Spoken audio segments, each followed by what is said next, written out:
అదే RTV app వార్తల్ని క్షణాల్లో చదివే అవకాశం ఉంటుంది. ఒక న్యూస్ పేపర్, ఒక టెలివిజన్ ఛానల్ మీ చేతుల్లో ఎప్పుడూ ఉంటాయి. నిన్న మాజీ మంత్రి శ్రీనివాస్ గౌడ్ గారు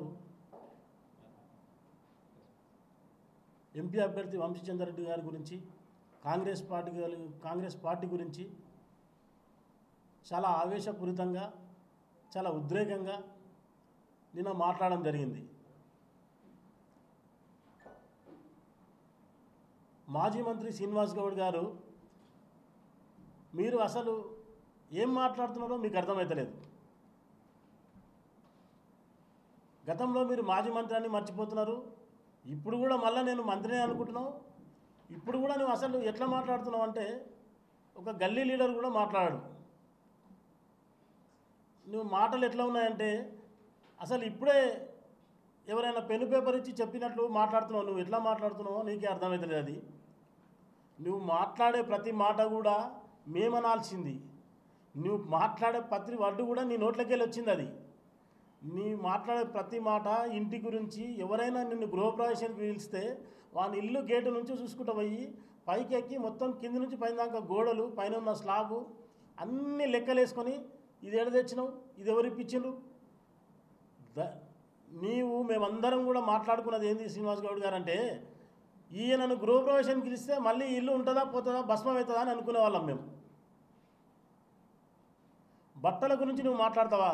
నువ్వు నన్నే హైదరాబాద్ నగరంలో నా గురించి నువ్వు మాట్లాడితే 7 సంవత్సరాల కింద నా దగ్గర ఒక మాట మాట్లాడినావు. నేను అందుకే నీవు జీన్స్ ప్యాంట్ వేద్దని చెప్పినావు. నాకు గుర్తుపెట్టుకో, ఇది వాస్తవమా కదా అని ఒకసారి గమనించుకో.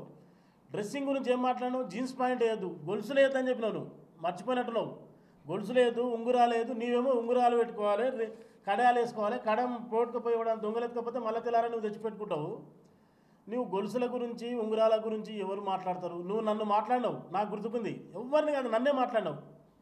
రా అబద్ధం అంటే కూర్చున్నాం, వేడంటే అక్కడ కూర్చున్నాం. ఒట్ల గురించి మాట్లాడితే నీ దగ్గర ఒట్ల గురించి మాట్లాడితే బాగాలేకుంటుంది. ఖచ్చితంగా ఒట్లే పెడదాం, దాన్ని వేడ కూర్చున్నాం. అన్నలేదు అని నీకు ఇష్టమైన వ్యక్తి మీద అన్న పెట్టు, ఇష్టమైన దేవుని మీద అన్న పెట్టు. నన్నే అన్నావు. డ్రెస్సింగ్ గురించి, బట్టలు జీన్స్ ప్యాంట్ వేసుకోకు, గొలుసులు పెట్టుకోకు, రింగులు పెట్టుకోకు. మేము కష్టపడి కట్టిన ఇల్లు, కష్టపడి కట్టిన అందరు దొంగతనాలు చేసి కడతారా? ఏం మాట్లాడుతున్నావు నువ్వు? ఆజాద్ ఏదో అంటారు కదా, మనం బజ్జాతికి ఎత్తుకున్నావు అన్నట్టుగా, ఎవడో వెనకడికి ఏమో అన్నట్లు నువ్వే ఉరుకుతున్నావు, నువ్వే ఉరుకులాడుతున్నావు. నిన్ను ఎవరేమన్నారని అంతగానో ఉరుకులాడుతున్నావు. ఇల్లు కూలగొడతానంట, ఇల్లు కూలగొడతారు, ఉరుకులాడుతూ ఇల్లు కష్టపడి కట్టుకున్నావు. మరి దొంగతనం చేసి కట్టినామని ఎవరైనా ఉన్నామా? అందరం కష్టపడితేనే కడతాం కదా ఇల్లు. మరి నువ్వు ఎట్లా కట్టినావో నీకు తెలియాలి. నువ్వు కట్టిన దాని గురించి మేము మాట్లాడడం. కానీ అనవసరంగా ఆవేశపూరితంగా ఏదో మాట్లాడితే ప్రెస్లో వస్తుందనో, ఏదో మాట్లాడితే సింపతి వస్తుందనో, ఏదో మాట్లాడితే ఏదో వస్తుందనో నువ్వు ఆలోచించి మాట్లాడుతున్నావు. మాట్లాడేటప్పుడు నీవు బెదిరించి మాట్లాడుతున్నావా, నీవు అహంకారపూరితంగా మాట్లాడుతున్నావా, నీవు ఆవేశంగా మాట్లాడుతున్నావా, నీవు గర్వంగా మాట్లాడుతున్నావా? ఒక్కసారి ఆ వీడియో తీసి పబ్లిక్ చూడాలి. ఒకసారి నువ్వు చూసుకో, నీవు ఎలా మాట్లాడుతున్నావు. అవతల ఎంపీ అభ్యర్థి గారు కానీ, మా ఎమ్మెల్యే శ్రీనివాసరెడ్డి గారు కానీ ఎలా మాట్లాడతారో ఒకసారి గమనించాలి. మీరు ఏముందంటే ఏదో మాట్లాడితే సింపతి వస్తుందని ఫీల్ అవుతున్నావు. ఏం సింపతి వస్తుంది? నిజంగా నువ్వు రాజకీయం చేసిన అంటున్నావు కదా, తొలి దశ మలి దశ ఉద్యమాల గురించి మాట్లాడుతున్నావు కదా. నువ్వు మాట్లాడే ప్రతి మాట అబద్ధం ఉంటుంది. వాస్తవంగా చెప్తున్నా, తొలి దశ ఉద్యమం గురించి 1969లో నారాయణ గౌడ్ సారు మూసపేటలో కత్తిపోట్లు ఓడిపించుకున్నాడని ఈరోజు మాట్లాడినావు నిన్నటి ప్రెస్ మీట్లో. గతంలో తొలి దశ ఉద్యమంలో బుల్లెట్ తగిలింది అన్నావు. అరే అప్పుడే బుల్లెట్ పోయి కత్తులు వచ్చానా? ఎవడన్నా ఉద్యమంలో కత్తులు తీసుకొని పొడుస్తుండే పోలీసు వాళ్ళు, బుల్లెట్లు తీసుకొని కాల్చిందంట. ఈరోజేమో కత్తి తీసుకొని కత్తిపోట్లు పొడిచింది అంటున్నావు. ఒక్కసారి మీరు రిపోర్టర్స్, మన మీడియా మిత్రులందరూ గతంలో ఉన్నది కూడా ఉంది, నా దగ్గర ఉంది, ఈరోజు ఉన్నది ఉంది. ఒకసారి మీరు చూడండి. ఏం మాట్లాడుతున్నాడు అర్థమవుతలేదు ఆయనకు. ఆవేశంగా మాట్లాడుతున్నాడు. నువ్వు నిజంగా మహబూబ్నగర్ ప్రజలందరూ ఈరోజు నీ శాస్త్రాలు, నీ ఉద్యమం, నువ్వు చేసిన నీ అహంకారము, నీ గర్వము, నీ నియంతృత్వము, అంటే నువ్వు ఎంత అంటే నేనే నియంతను, ఈ మహబూబ్నగర్ కాదు, ఈ తెలంగాణలో నేనే రాజు నేనే మంత్రి, ఈ మహబూబ్నగర్లో నేనే రాజు నేనే మంత్రి అని నీవు నియంతలాగా ప్రవర్తించినందుకు నీవు ఈరోజు మహబూబ్నగర్లో నిన్ను ఓడగొట్టింది బహుజనులే, గిరిజనులే, దళితులే, మైనార్టీలే, మనుషులే, ఓటర్లే నిన్ను ఓడగొట్టిండ్రు. గుర్తుంచుకో. నీ ఎంబడి ఇంకా బహుజనులు ఉన్నారు, వాళ్ళు ఉన్నారు, వీళ్ళు ఉన్నారు అని అనుకుంటున్నావు. నీ ఎంబడి ఎడమ కూడా ఉన్నావు చూడు. పాపం ఎడమ అన్నావు, మన శ్రీనివాసరెడ్డి గారిని ఎంపీని ఇవ్వాలా నయ్యం. ఎడమకు కూడా పనికొస్తున్నా లేదు ఆయన. ఈరోజు నీ పదవి పోయినాక నీకు ప్రోటోకాల్ కొరకు పాపం ఎంపీ శ్రీనివాసరెడ్డి గారిని బలి చేస్తున్నావు. పాపం మీ మన శ్రీనివాసరెడ్డిని. ఆయన అనవసరంగా ఆయన జీవితాన్ని నీ పక్కన ఉండి అనవసరంగా నీ నుంచి ఆయనకు సగం బురద తగులుతుంది. ఆయన కారు గురించి మాట్లాడాను గతంలో. అదే సార్ నువ్వు నిరమైనప్పుడు గుర్తు చేసుకోను. మన శ్రీనివాసరెడ్డిని రేపు పొద్దునే మళ్ళీ ఫోన్ చేసి అడుగుతాను నేను. నీవు ఆయన కారు గురించి మాట్లాడినావు. నీ కారు ఎంతది, ఎట్లకెళ్ళి తెచ్చినావు, ఏంది కారు గురించి నువ్వు కారు తెచ్చుకొని తిరుగుతావు కూడా. డిఫెండర్ కారు ఏదో తెస్తే అడిగినావు. ఆల వెంకటరెడ్డికి పోయి అబ్బాయి ఇల్లు జూబ్లీ హిల్స్లో ఎన్టీఆర్ ఇల్లు ఏడుంది, చిరంజీవి వెళ్ళడం చూసి ఆయన ఇల్లు గురించి మాట్లాడాను. ఆల వెంకటరెడ్డిలు నీ పక్కలున్నోలే సంతృప్తిగా కాదు, నీ పక్కలున్నోలే నీ మీద కడుపులో బాధ పడుకుంటా, కడుపులో బాధ తన్నుకుంటా నీ ఎంబడి తిరుగుతారు. నీ వ్యక్తిత్వం గురించి నువ్వు చెప్పాలనా? పక్కలుండి కాదు, ఊర్లో ఉన్న అందరికీ తెలుసు నీ వ్యక్తిత్వం గురించి. ఇవాళ నేను మంచోని అంటే నువ్వు మంచోని అవుతావా? ఒక్కటే దయచేసి మీరు అనవసరంగా నిజంగా ప్రజలందరూ అన్ని విషయాలు తెలుసు, వాళ్ళు గమనిస్తూ ఉన్నారు. ఈరోజు మహబూబ్నగర్ ప్రజలు అసెంబ్లీ ఎలక్షన్లో నీవు చెయ్యని తంతు లేదు, నువ్వు పడని పాటలు లేవు, నువ్వు చెయ్యని ఎత్తులు లేవు. నీవు ప్రతి కులాల మధ్య చిచ్చు పెట్టిందే నీవు. ఈరోజు నిజంగా నువ్వు కరెక్ట్గా నిజంగా నువ్వు రాజకీయం తెలిసిన వ్యక్తివి అయితే, మనసుల మీద నువ్వు గౌరవం ఉన్న వ్యక్తివి అయితే, కులాల మీద గౌరవం ఉన్న వ్యక్తివి అయితే, బీసీలందరినీ ఒకతోన చేర్చి బీసీల కమ్యూనిటీ హాల్, బీసీ కమ్యూనిటీ హాల్ను పెద్ద ఒక 2 కోట్లు కాదు 10 కోట్లు పెట్టి కట్టించి బలహీన వర్గాలు అన్ని 93, 106 కులాలను అందరూ ఒకతోన చేర్చి మనం అన్నదమ్ములంలా ఉండాలి బీసీలందరము అని నువ్వు ఒక్కొక్క ఓటు కట్టాలి. ఎవరింటికి వాని దుఃఖం పెట్టిస్తావు, ఎవరింటికి వాని దుఃఖం. Dividing policy. ముద్రాలను విడగొడతావు, రజకులను విడగొడతావు, యాదవులను విడగొడతావు, ఇంగోని విడగొడతావు, గౌడ్లను విడగొడతావు, అందరూ విడగొడతావు. మా గౌడ్ల దాంట్లోనే చిచ్చు పెడుతుంది. ఈడ గౌడ్లో ఉన్న అందరూ పంచాయతీ పెట్టి ఈడ పంచాయతీ పెట్టి విడదీస్తుంది. హైదరాబాద్లో ఒక తయారు చేస్తావు, 6 మందిని తయారు చేస్తావు. బాలరాజు గౌడ అంటావు, లక్ష్మణ్ గౌడ అంటావు, నాగరాజు గౌడ అంటావు, శేషగిరిరావు అంటావు. అందరిని ఇట్లా విడగొట్టడానికే నీవు ఉన్నావు అనేది మా అందరికీ తెలుసు. ఈరోజు నిన్ను ఎలక్షన్లో ఓడగొట్టినా కూడా నువ్వు ఒకసారి ఆలోచించాలి, నువ్వు గమనించాలి. నిన్ను ఈరోజు ప్రజలందరూ ఒకరోజు గెలుపోవటమే దైవాధీనం అనుకొని నువ్వేం చేయాలంటే, ప్రజలు నన్ను ఈరోజు విశ్వసించలేదు, నాకు ఓట్లు వేయలేదు కాబట్టి నాలో ఏదో తప్పు జరిగింది, ఆ తప్పు ఎక్కడ జరిగింది అని ఒకసారి వెతుక్కోవడానికి నీకు కొంచెం విశ్రాంతి తీసుకో, ఆలోచించడానికి టైం తీసుకో. నువ్వు ఆలోచించి అసలు ఎందుకు ఓడగొట్టిండ్రు, నేను చేసిన తప్పులేంది, నేను చేసిన పొరపాట్లేంది, నేను చేసిన లోపాలేంది ఒక్కసారి నువ్వు ప్రశ్నించుకో. ఇదేనా నీకు? అరే విశ్రాంతి తీసుకో. 100 రోజులు కాదే, 120 రోజులు కాలే మా ప్రభుత్వం వచ్చి ఓర్వలేక నువ్వు మాట్లాడుతున్నావు. కాంగ్రెస్ ప్రభుత్వం వచ్చినందుకు నువ్వు భరించలేకపోతున్నావు. ఏంది పదవి ఇంకా శాశ్వతమా? ఎవరికైనా పదవి శాశ్వతం కాదు కదా. ఈరోజు పదవి ఉంది, 10 ఏళ్ళు ఏం లేకుండా వచ్చి వెళ్తే ఊరికైనా బజాజ్ నోరు ఉంది. నీకు నోరును చూసి నేను అనుకున్నట్టు తెలియక కేసీఆర్ సగం నిన్ను పెట్టుకుని సగం కేసీఆర్ నాశనం అయ్యాడు. నువ్వు బజ్జాతి పెట్టుకుంటావు, అది ఊరికైనా ఏదో ఒక దుకాణం తెరుస్తావు. ఆ రోజు తెలంగాణ అంటివి పక్కన ఉన్న పాపం కోదండరామ్ దొక్కుతూ, విటల్ని దొక్కుతూ, ఇంకొన్ని స్వామిగౌడు దొక్కుతూ అందరు తొక్కి పైకి వస్తుంది. నోరు ఒకటి నీ నోరుకు పేరుకొని కేసీఆర్ నీకు అన్నీ ఇవ్వాలి. ఈరోజు మళ్ళీ ఒక బీసీ అని కొత్తది తీసుకొస్తున్నావు దుకాణం. ఇంకా ఇదొక దుకాణం, అన్ని దుకాణాలు అయిపోయినాయి, ఏం దుకాణం తెరవాలరా అని రాత్రి మొత్తం ఆలోచన చేస్తాడు సార్. వాష్రూమ్లో విషయం కూడా ఆలోచన చేస్తాడు. దుకాణం ఏదో అయితే ఈరోజు బీసీ దుకాణం తెరిచినావు. మేమందరం బీసీలం కాదా? కాంగ్రెస్ పార్టీలో బీసీలం లేమా? కాంగ్రెస్ పార్టీలో ముదిరాజులు ఉన్నారు, గౌండ్లు ఉన్నారు, యాదవులు ఉన్నారు, దళితులు ఉన్నారు, గిరిజనులు ఉన్నారు, మైనార్టీలు ఉన్నారు. అన్ని కులమత జాతీయులన్నీ కలిసి ఈరోజు ఎన్ఎం శ్రీనివాసరెడ్డికి ఓటేస్తేనే ఎమ్మెల్యేగా అయ్యిండు. నువ్వు ఒక్కనే బహుజనువే.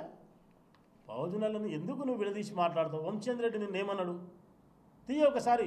నువ్వు ఎంత నువ్వు ఓర్వలేంతానం అనేది చెప్పాలనా? నువ్వు నెత్తి మీద ఆయనకు జర జుట్టు ఎక్కువ ఉందిరా భయ్, నాకంటే ఎక్కువ, నా జర ఎదుండే నేను ప్లాంటేషన్ చేసుకుని ఆయన జుట్టు ఎందుకు అంత మంచిగా ఉంది, ఆయన హైట్ ఎందుకు ఎక్కువ ఉంది, ఆయన ఎందుకంత తెల్లగా ఉన్నాడు. నీవు ఓర్వలేనోనివి. ఎవరికైనా జుట్టు ఎక్కువ ఉంటే కూడా కింద నుంచి మేము చూస్తారా ఈయన జుట్టు ఎట్లుందిరా భయ్, ఎట్లా పెరిగింది, ఏం తింటాడని చెప్పి తెలుసుకుంటారు. తెల్లంగి ఎవరైనా వేసుకుంటే నీవు తెల్లంగి చూసిన వాళ్ళు, తెల్లంగి గురించి మాట్లాడేవాళ్ళు మా వాళ్ళు చాలామంది పక్కన ఉన్నారు. దీన్ని చూసి కూడా వాళ్ళు లైకులు పెట్టాలి. నేను మాట్లాడిన మాట అబద్ధం అయితే వాస్తవం, ఇది సవాలు విసురుతున్నా. తెల్లంగి గురించి ఒక ఆయన పాపం ఆఫీసరు ఈరోజు దాంట్లో వెహికల్ ఇన్స్పెక్టర్ ఎందుకు చెప్పాలి, షూస్ వేసుకొని పోయినా 10,000, 20,000 షూ వేసుకుంటే కిందికి మేము చూసి ఇట్లా షూస్ దిగే చూస్తున్నాడు. నేనే ఉన్నా లైవ్లో. ఒక వాచ్ మంచి పెట్టుకుంటే ఓరవు. ఏంది నీవు ఓర్వలేనితనం నీ పక్కన ఉన్న వాళ్ళకి కూడా తెలుసు. అది ఇదే రాజేశ్వర్ గౌడ్ నీ పక్కన ఉంటాడు. ఈయన భూమి మొత్తం ఇట్లకెళ్ళి, ఈయన ఇంతకుముందు ఎంత ఉండే ఇప్పుడు ఎంత వచ్చింది భూమి, ఇన్ని ఎకరాల భూమి ఎట్లకెళ్ళి ఉందని నువ్వు మాట్లాడిన రోజులు ఉన్నాయి. పక్కన వాళ్ళ మీదే నువ్వు దూతావు, కాలు దూతావు, పక్కన వాళ్ళతో పార్ట్నర్షిప్ పడతావు. నువ్వు భూ కబ్జా గురించి మాట్లాడినావు కదా, భూ కబ్జాలు ఎవరు కాదని చెప్తున్నా. నువ్వు అన్నావు కదా ముక్కు భూమికి రాస్తా అని అన్నావు. సవాలు విసురుతున్నా నేను. పాలకొండ గ్రామంలో ఎల్లప్ప శ్రీనివాస్ గౌడ్ భూమి ఆక్రమించి నీవు ఆక్రమించి మీ అమ్మ నాయన సమాధి పెట్టలేదా? చెప్పు, నువ్వు నిజం చెప్పు. నువ్వు ఊరికే వస్తా, ఆ ఊరికే వస్తా. నువ్వు పాల్కొండ ఫామ్ హౌస్ పాల్కొండలో ఉంది కదా, నేను ఆడికే వస్తా. నీవు ఇదే రాజేశ్వర్ గౌడ్ తమ్ముడు నీ దగ్గరకు ఒక చిన్న విషయం చేయమంటే భూమిలో నువ్వు పాలు అడగలేదా?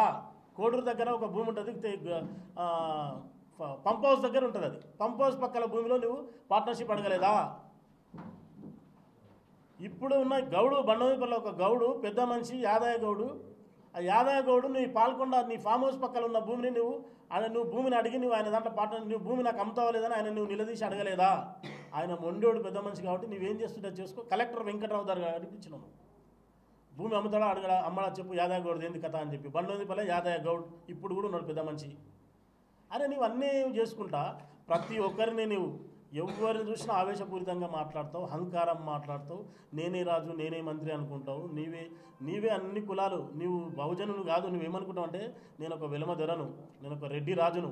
నీ ఫీలింగ్ అది ఉంటుంది. నేను ఒక మనిషిని అని ఫీల్ కావాలి. మనం మనుషులం. భగవంతుడు అమ్మ నాయన పుట్టిన మనం భగవంతుడు మనల్ని ఏదో ఒక పని చేయనికే మనల్ని పంపించిండు. చేసే పుణ్యం కలుగుతుంది, సేవ చేసే పుణ్యం కలుగుతుంది. ఇట్లనైనా చేసుకుంటా దేవుడా అని అనుకోవాలి. కానీ నేను నేను నేను నేను అని ఈరోజు నీ పరిస్థితి ఇంతకు తెచ్చుకున్నావు. ఈ భూమి మీద ఎవడైనా నేను అన్నోడు ఉన్నాడా? అదే నువ్వు చేసిన తప్పు. ఇప్పుడు కూడా నువ్వు కనీసం రియలైజ్ అవుతలేవు.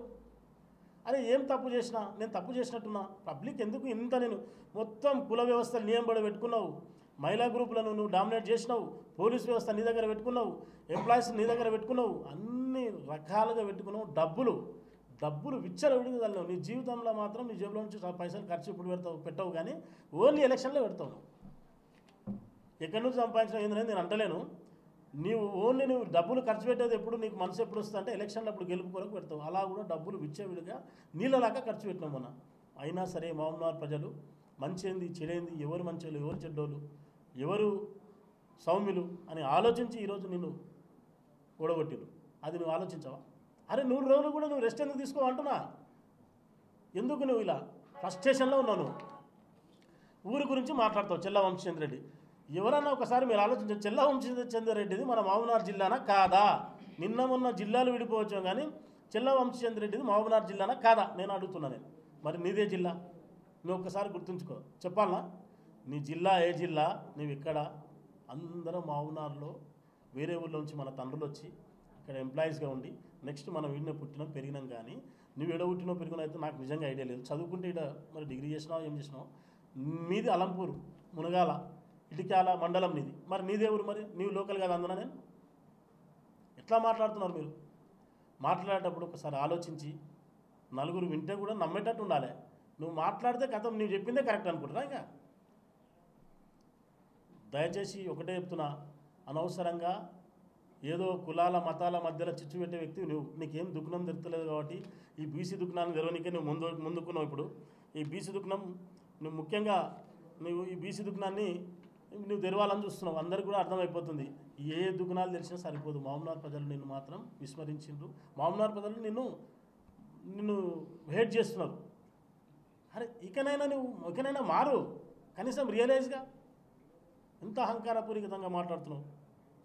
దయచేసి శ్రీనివాసరావు గౌడ్ గారు మీకు ఒకటే మాట చెప్తున్నా, దయచేసి అనవసరంగా ఏదో మాట్లాడితే నేను హీరోని అయిపోతా కానీ మాత్రం మాట్లాడద్దు.